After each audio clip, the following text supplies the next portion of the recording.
I am Subodh Gupta from Journalism News Network, and I met people from all walks of life. I find some people very passionate about EU referendum. You know, the threat to democracy is one of the most ludicrous arguments. I would pay that £8 billion a year just for the peace. And some not decided. I'm on the fence at the moment with the EU referendum. Because of the lack of information or conflicting information between the Brexit campaigners and stay-in campaigners, we decide to investigate. So we asked the public, what do they think about staying in or staying out? We should stay in the EU because, we will also lose the business opportunities and everything if we isolate ourselves. Stay out. My main reason behind that is due to house prices. To remain in it. There is a flip side. Of course, when you get some people, they come in to claim benefits. But with what David Cameron, our Prime Minister, is proposing, that they should be locked up for 4 years, I think that's quite fair.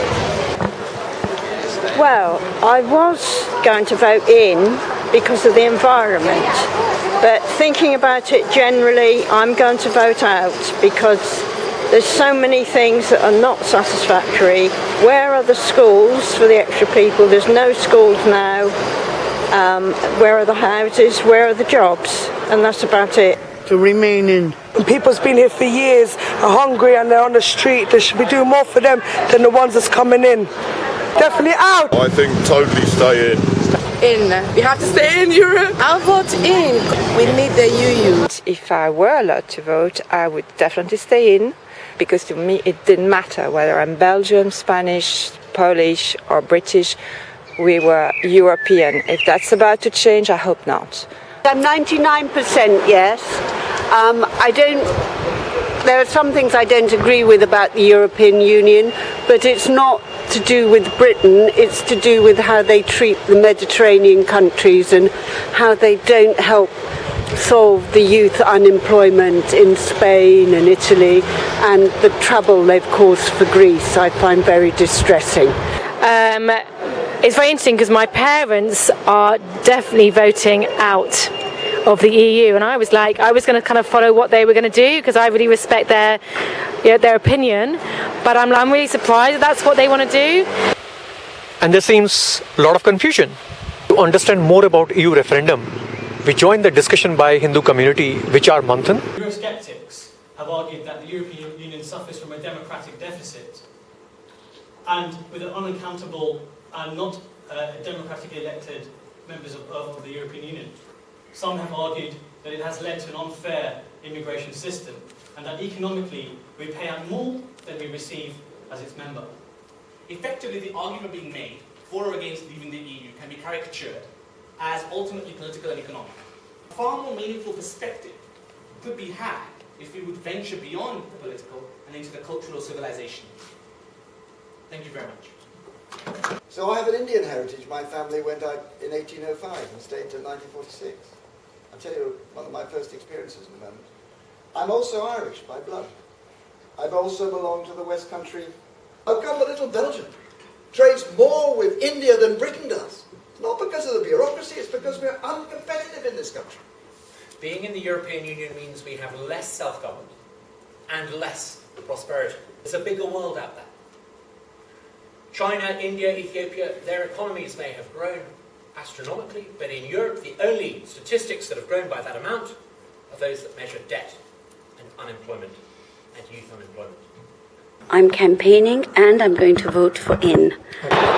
Very definitely in. I have always been very, very powerfully interested in collections of people. We're spending a lot of money per week pumping money into the EU. And the questions that have been posed to me directly is that it's draining our economy, draining the NHS. Some have studied to sort of like masters and even PhD level and they can't find a job, which is really unfortunate. I do have faith in our government. I do have faith in David Cameron that he will make the right decision for the country. But we need to know exactly what were the benefits of being in the EU up until now. And I think it needs to be publicly known what would be the benefits if we came out of the EU. In our research, we find that the most people concerns or confusion lies into three categories. The number one, the political aspect. For example, if the EU structure in itself is democratic or is it transparent. Number two, the economic aspect, whether it is beneficial for the UK to stay in the EU from the trade point of view. Number third, the immigration and its impact on our public services such as NHS and housing. So to investigate further, let's ask our honourable member of parliaments and our business leaders, what do they think?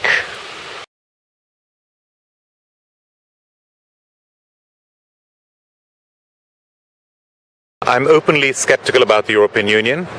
I do not like a lot of things about the European Union. I don't like the way that people do not know who their members of European Parliament are.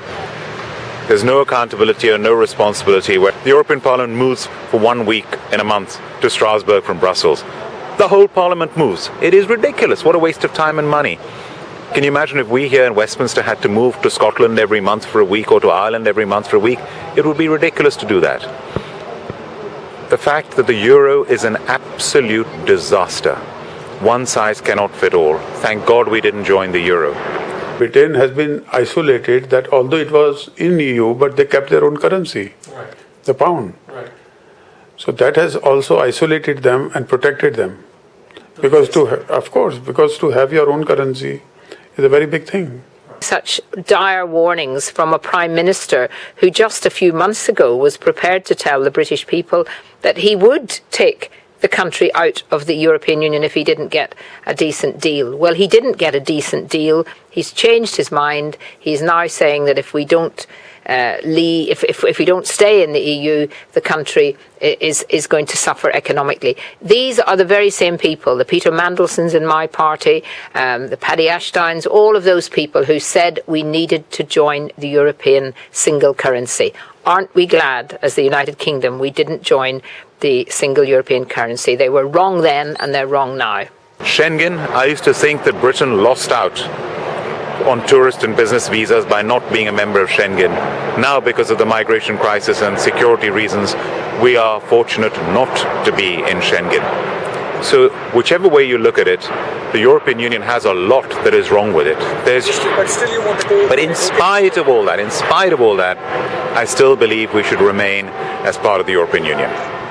You hear the argument that the European Union tells us what to do, and all our laws are formed by the European Union. That is, again, absolute nonsense. In reality, we do what we want to if we really want to. So, we're part of the European Union, but we're not part of the euro. We will never join the euro. We're part of the European Union. We're not part of Schengen. We will not join Schengen. So where is our loss of sovereignty? I'm very keen for the United Kingdom to leave the European Union. It has changed so much since people voted to stay in. Remember, no one's ever been asked did they want to join. But in 1975, they voted to remain after 2 years. And it has changed. There have been treaty after treaty after treaty. And a lot of people felt they were voting for a trading relationship, a bit like the way America, Canada, Mexico have a trading relationship. It is much more than that. It's got a superstructure which is totally political. And the aim of the elites within the European Union is to bring about a federal Europe. You know, it's a myth that the Brexiters have sort of put out there, that this is undemocratic. Do you think that the EU system as a whole is democratic in itself? Well, I don't think it's sufficiently democratic, no, but it's more democratic than Westminster. Let me just remind you that we in Britain are the only, if I heard those who are arguing for democracy in Brussels arguing for democracy in Britain, I'd be a bit more impressed. But look, in Britain, we're the only people who have such an unfair electoral system that you have a government elected with less than 25% of the support of the vote. Less than a quarter of the people voted for this government, but it's in with a majority. Is that a democracy? So, of course, I'd like to see more democracy in Europe, and there are ways we could do that, and I could explain to you what they are. But I'd like to see more democracy in Britain as well, and unless we do that, unless we introduce a fair voting system, unless we introduce a elected second chamber, we really can't stand there and point a finger at Europe saying you aren't democratic enough when we're not democratic at all. A democracy is that you have a bureaucracy that proposes, you have ministers that decide, you have a parliament that scrutinises. In Brussels, you have a bureaucracy that proposes, you have ministers who decide, elected ministers, and you have a parliament that scrutinises. So Parliament doesn't have a power over there. Well, the Parliament does have a power. It has a power to scrutinise. Parliament in Britain doesn't have a power either. It has a power to scrutinise, for instance. So you think that the whole process of system of EU is transparent? It is accountable? No, I didn't say that for a moment. But I did. What I did say is that it is a lie. It is a straightforward lie to say that bureaucrats make laws in Brussels who are unelected. It's our elected ministers. Of course, I want to see it made more accountable. We elect members of European Parliament, but they don't represent constituencies as such. Very few people know who they are. They don't have any real power whatsoever because all the laws, the directives, the regulations have to start with the unelected European Union commissioners. And if you look at who are those European Union commissioners, they're usually people who have been failed politicians or retired politicians in their own country. They can't be kicked out. So at least in this country, when we don't like a government and we don't like what they're doing, we know that we can get rid of them in the next general election. We can't do that with the European Commission. As far as I'm concerned, the European Union is a dysfunctional body. It's a neo-corrupt body. It hasn't had its accounts signed off for years, and it's not working in the interests of working people. Absolutely no transparency about the European Union until the final decision has been made. And of course, our Parliament then is subject to the majority voting in the 28 countries. So we are outvoted a lot of the time, but even if we weren't outvoted, I do not think that that is democratic because our elected politicians have to go along with what the unelected commissioners, then backed up by the Council of Ministers, and occasionally the European Parliament will discuss it, but the commissioners get what they want. And of course, sometimes our laws here can be overruled, our courts can be overruled by the European Court. And do you think that EU system as a whole is democratic and is it transparent? The problem is you've used two words that require a great deal of definition. Forget all the arguments about the degree to which we might lose our sovereignty. It's such nonsense, we would never lose that. I am a passionate believer in the idea of this rather special club. I'm against the idea of a federal Europe. I don't think that makes sense. We're far too diverse in that sense. But yeah, I'm in. The EU is emphatically about suppressing democracy. This isn't just an opinion. You look at the three EU institutions. The European Commission is unelected, and they're the only people who can propose laws. The European Council of Ministers, in which we have a 12% share of the votes, frequently outvotes us. Qualified majority voting means that basically those we elect no longer really make the decisions, but a group of people that aren't answerable to us make those decisions, and we've been outvoted repeatedly. In 2010 to 2014, there were about 1,900 votes in the European Parliament. On about 800 occasions, the majority of British MEPs, those we elected in this country, were against the motion. In 84% of times, it went ahead anyway. That's not democracy.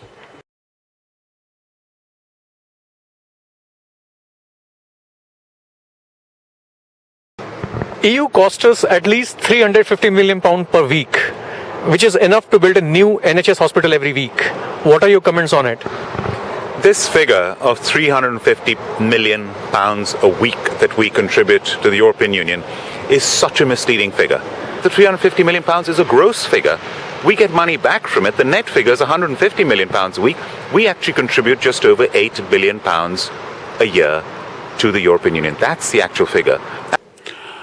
I don't think that fee is an issue.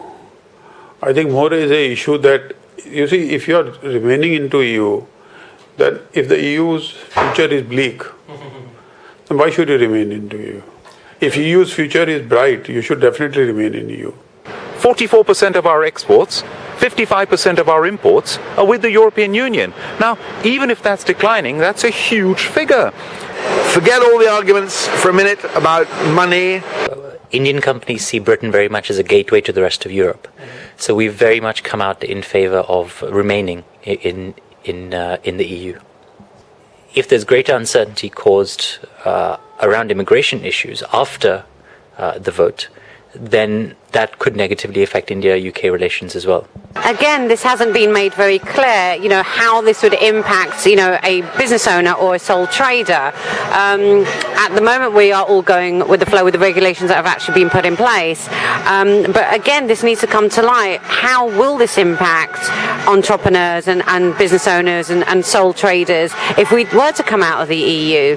That's not being made clear at the moment. I mean, once it is publicly known, then I think a better decision and a firm decision can actually be made. These Brexiteers who talk about all this have never run a business in their life. Let me tell you, which business has Boris Johnson ever run? Which business has Michael Gove ever run? And they talk about red tape in business. I can assure you, I built Cobra Beer from scratch, not thinking about red tape from the European Union every day. I was able to build it because we actually have one of the most open economies in the world over here. And we have the number 2 inward investment in the world right here in the UK because we're an open economy. To leave would cause a terrible shock to the British economy. No independent forecaster agrees with Brexit. They're all wrong. Only Mr. Johnson and Mr. Farage are right. Pigs might fly, but here is the question. This is a risk. Nobody knows exactly what's going to happen. You have to take a bet. So what are you going to take a bet on? The 10 independent economic forecasters who are unanimous in their view that removing ourselves in the European Union would severely damage our economy, or Mr. Boris and Mr. Boris Johnson and Mr. Farage, who have not a single expert who's supporting their point of view. How come Germany does 3 times more than we do under the same burdens? How come that little Belgium does more trade with India than Britain does? And the answer is, there's nothing to do with the regulation. The answer is, it's all to do with the fact that we're not competitive enough. In short term, it looks like that remaining in EU will be better. Short term, I totally agree with Mr. David Cameron saying that it may lead to turmoil. And I feel Britain has some inherent strength, but I'm sure Britain being Britain, they can take a short-term hit. It's a strong economy. Trade barriers basically are any good which EU has imposed on different countries? Well, trade barriers per se are never very good. Because if you see, the World Trade Organization has been very successful in breaking down trade barriers. So if you see planet as a whole, and if the planet grows, everybody grows. If there is dumping, of course, you should put the trade barrier. Our trade with the EU countries, EU bloc is going down, and with non-EU countries going up. Marginally, yes. But none of this alters the basic fact that 45% of our trade is going into the European Union. How is it that Switzerland and Norway, they are performing well without being in the EU trade? Well, hang on. What are you talking about? Germany is performing better than any of them, and it is in the EU. I mean, Germany is now the biggest trader with the non-EU bloc in the world, far more than Norway and far more than... So what do you think, what is stopping UK, which is... Tell you what's stopping UK, we're not productive enough. You have a tax law in Britain that is 10 million words long. If you have a small business wants to get in touch with Her Majesty's Revenue and Customs, they can never get through, though Google can. You have Wi-Fi speeds in Britain that in some places are slower than the base camp at Everest. Well, there are a lot of uncertainties about staying in the European Union. The Eurozone is in a bit of a crisis. It looks like it could be getting even more crisis-ridden. We saw what's happened to the poor people of Greece, where they've been completely dictated to by an unelected commission. And if we come out, yes, things are uncertain, but no more uncertain than staying in. In fact, I would say it's more certain of leaving because we have the certainty of knowing that in our country we can make the decisions and our politicians can make the decisions. The uncertainty of staying in is that we're only one of 28 and therefore we are subject to majority voting. If we could rule the world at one point, why can we not do that again independently? The most risky, foolish, foolhardy, shooting ourselves in the foot thing we could do as a country would be to vote to leave the European Union. We are an independent country. We are a proud, independent, free country. We have been for years. We're the 5th largest economy. We are being held back by the European Union, and therefore I'm absolutely convinced that if we were to leave on June the 23rd, we will be able to trade with the rest of the world, whilst the rest of the EU will still want to trade with us because they sell more to us than we sell to them. I think we should leave. I think there's a world of opportunity and prosperity out there, and we should join it. Because the future growth in the world is not going to happen in the EU. It's going to happen in places like India. We would therefore be more prosperous. That in 2005, about 2/3 of the value of our exports went to the EU. I think it was 67% of all of our exports by value went to the EU. That's now down to 43%. It's falling so precipitously, it'll probably be even lower by the time this interview finishes. Why are we tying ourselves to the world's only declining trade bloc? Look at some of the growth rates. Since 2007, this is less than a decade ago, since 2007, the economy of India has doubled. The economy of China has grown fourfold. Even the economy of Ethiopia has doubled. Why are we tying ourselves to Italy and Germany and France?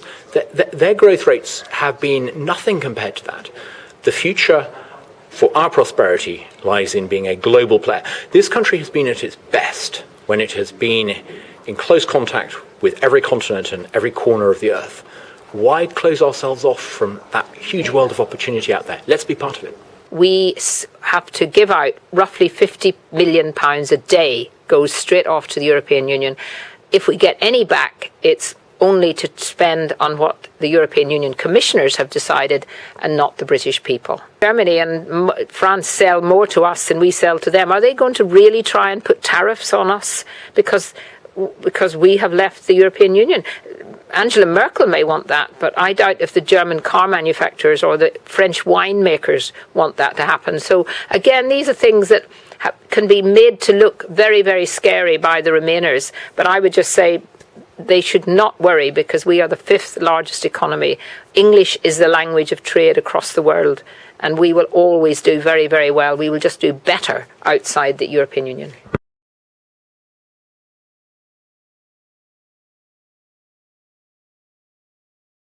Potentially drain resources, and again, those who have already settled within the United Kingdom, they may feel the impact in terms of education, in terms of health, and in terms of employment.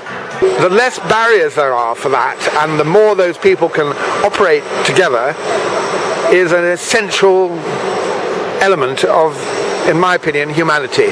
You know, it would be a good thing if we were to alter our policy to immigration, and my attitude towards people who want to come here is welcome. There is no wave of immigration into this country that we have ever had which has not done this country an incredible amount of both economic and cultural good. We need refugees, and if we say no to them, we'll find that our economy becomes even more unbalanced. We need to control it.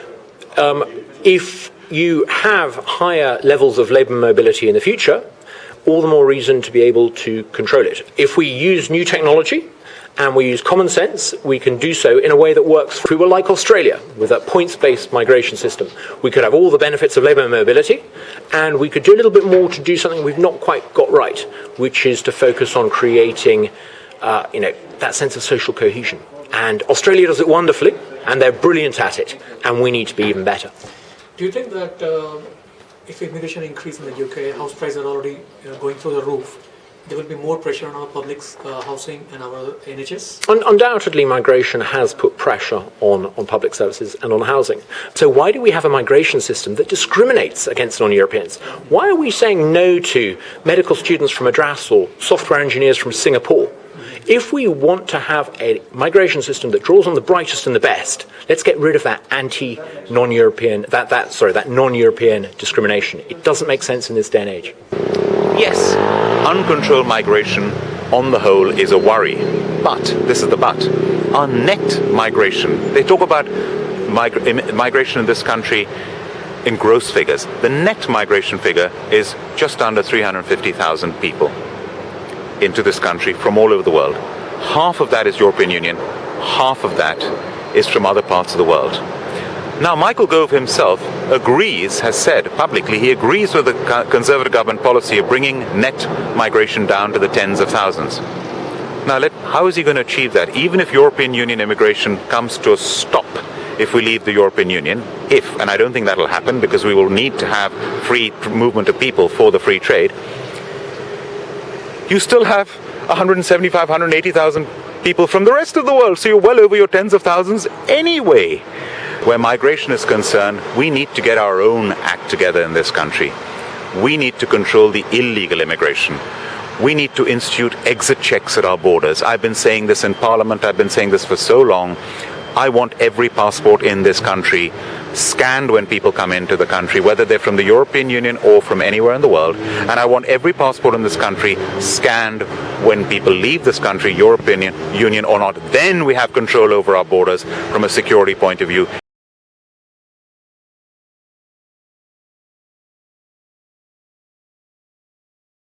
Do you think there's any link between immigration and rise in the crime? For example, Nigel Farage has said that if we stay in the EU, there is a highly likely possibility of Cologne-style sexual attacks on the women. Obvious scaremongering. And there's scaremongering on both sides of this issue, by the way. My views are that people should not take Nigel Farage seriously at all. A lot of what he says is complete hot air. The worst things that I see, I have to tell you, is the disgraceful way that this country, with all that it has achieved, especially take a look at London, that Mr. Farage and others have used what I think is an utterly disgraceful and deliberate fanning of prejudice against immigrants and immigration in order to win a vote. This is a very dangerous thing to do. For example, like sort of 1st of January, Listen, attacks against women. I'm sure I can find 50 examples. My experience is that I do not believe the immigrant population in Britain is more, that there's more attacks on women than the domestic population of Britain. Increase in immigration has anything to do with the crime rate increase? Well, I do see in my own constituency on Westminster Bridge, you don't have to walk very far to find literally every day dozens of Romanians, and they are Romanians, who are involved in gambling games on the river. And it's really upsetting for tourists. They get fleeced for their money. They have lookouts. They're very well organised. The police arrest them. They can't do anything with them. They cannot deport them. If we had control of our borders, we could deport people who are not sticking to our law. You mentioned in one of the newspapers, I think a couple of weeks ago, that patriotic vote is to leave. And why is that? Very much so. For me, I love my country. I'm a very proud British person. The United Kingdom is a wonderful country. I want to see our country getting away from having the shackles of an anti-democratic, neo-corrupt organisation on top of us telling us what to do, and release that wonderful potential for our country to be an internationalist again. I don't want to be a little Europeanist, I want to be an internationalist. June 23rd, EU referendum is going to be the most important decision of your life, for yourself, for your family, and for the country. And I believe you will take the right decision. Thank you.